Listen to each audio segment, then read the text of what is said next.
This is a huge story, in my opinion, that is not a huge story now, but will be a huge story. And why is that? Because you have to ask yourself, why would Germany decide to do this? What is possessing them? What do they see that the rest of us don't see that requires them to physically move this gold out of lower Manhattan, and obviously in Paris as well, back to their borders? And I think that's really the question you have to ask. And the answer is, it can't be anything good. And if you think this is the first time, it's not, because the wacko down in Venezuela did it a couple years ago, but people dismissed it because it's Chavez. Well, exactly. But if you think Germany's going to be the last, they're not. People will line up and do this, and you talk about runs on banks. Well, this could potentially be exactly that, because if everybody wants their metal back at once, you better hope, A, that it's there, and B, that we're able to do it. And I'm telling you, the act itself is not bullish gold necessarily, but the act itself says messages about what's going on in the world right now. Go ahead.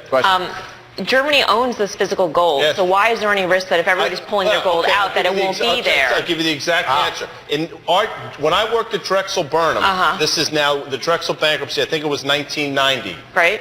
And now you're going to say you're a real whack job guy, but you're old. Drexel Trading controlled the gold of central banks. It was their gold, but we had it. When the bankruptcy hit, everything was frozen.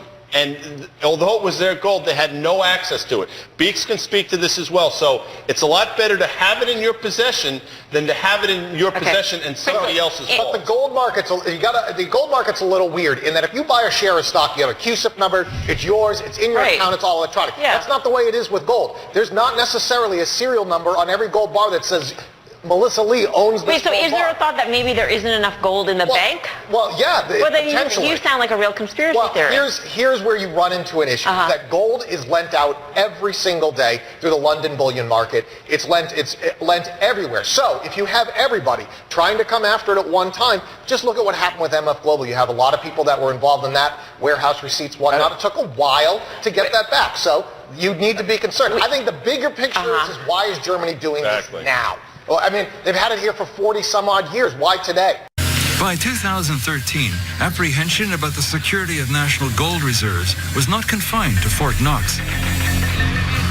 Venezuela took everyone by surprise by staging a political drama with gold front and center. It was really amazing to see people marching alongside the armored trucks bringing in the gold to the country. With gold brick in hand, Chavez began a campaign to explain to the people of Venezuela why he believed it was a bad idea for the gold to be out of the country. All told, 211 tons of bullion, worth some $11 billion, was held by foreign banks. And it wasn't until President Chavez realized that Venezuela's gold could be in jeopardy, being stored in banks in the United States and in Europe where there were extreme financial crises occurring, that the gold of Venezuela could somehow be used by these banks to cure their own internal financial woes. Gold expert John Embry says Venezuela's demand set off a small panic on the gold market. Venezuela's gold clearly was not allocated, that is, set aside in a vault with Venezuela's name on it. It took a long time. And I mean, it put stress on the market because they had to go out and find enough gold to ship this, and it wasn't a large amount either. Chavez kept the pressure on. 6 months later, the government threw a grand parade to welcome home the first shipment of Venezuela's gold.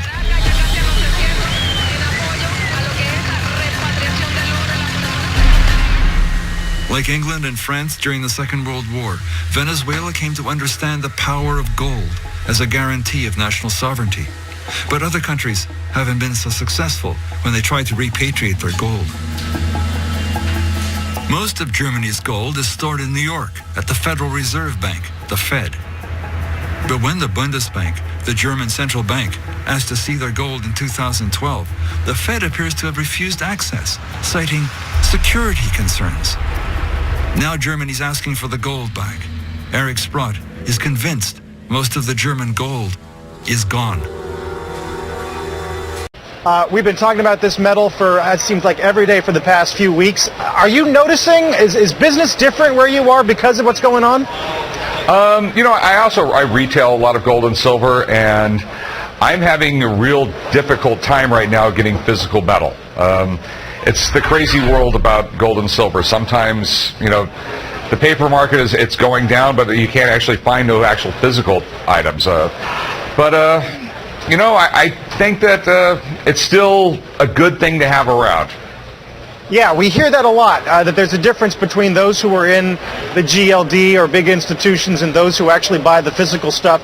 Why do you think you're having such a hard time finding it? There's just a shortage of the physical metal out there. The mints, the private mints and government mints, they're just behind. There's a lot of demand for the physical out there, and the physical side is really having a hard time catching up. So that's how little gold there is, and there's even less silver. So once people make these connections and realize how much money has been printed and how much debt has been created, there are a lot of astute investors which are saying, I'm going to put my money into something physical that cannot be printed and something I don't have counterparty risk in. As a result, precious metal holdings hit a record in 2012. Gold has posted more than a decade worth of annual gains, while last year silver prices rose about 8%. Platinum, however, was the best performing with a nearly 10% gain. The shine on precious metals may come off slightly if major central banks start tightening monetary policy, but many here continue buying precious metals. Some traders estimate that silver in particular could rise by as much as 500% over the next 3 years. And as long as the global economy doesn't improve, then many of these investors will continue to search for safe havens such as these. Yet little is known about what goes on behind the scenes to produce it. We caught up with the team at the United States Mint at West Point and got quite a lesson in how the American Eagle Silver Bullion coin is made. Our Silver Bullion program has been doing record numbers. We started the bullion program at the Mint in 1986, and we did approximately around 9 to 10 million coins a year. In 2008, we increased production to 20 million, and then 2009 we did 30 million, and then 2010 we did 35 million. And this year in June, we already have completed 22 million coins in this facility for silver bullion. We receive our silver blanks in from the vendor. Headquarters handles the contracts, and they order these planchettes or blanks from the vendor. It comes in this form. It has an upset edge. After the coin is struck, it is put into those trays, and the trays are brought over to the tuber.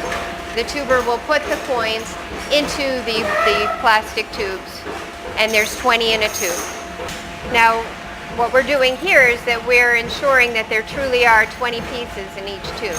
So this scale is calibrated to show the 20, and then after every tube they hit the print button so that we have the receipt. At the end, when we're done with the entire box, we put a stamp on there so that they sign to verify that there are indeed 500 coins per box. This is all part of our internal accountability process. We have very stringent controls on our metal to ensure that no piece is unaccounted for. In fact, at the end of every shift, every piece of metal is accounted for, and if it's not, we don't release the employees until it is found. These coins are only sold to approved purchasers, and there's about a dozen of those. And the purpose of that, Congress set that up to provide a secondary market for the consumer. We run a 3-shift operation 5 days a week, so we don't stop.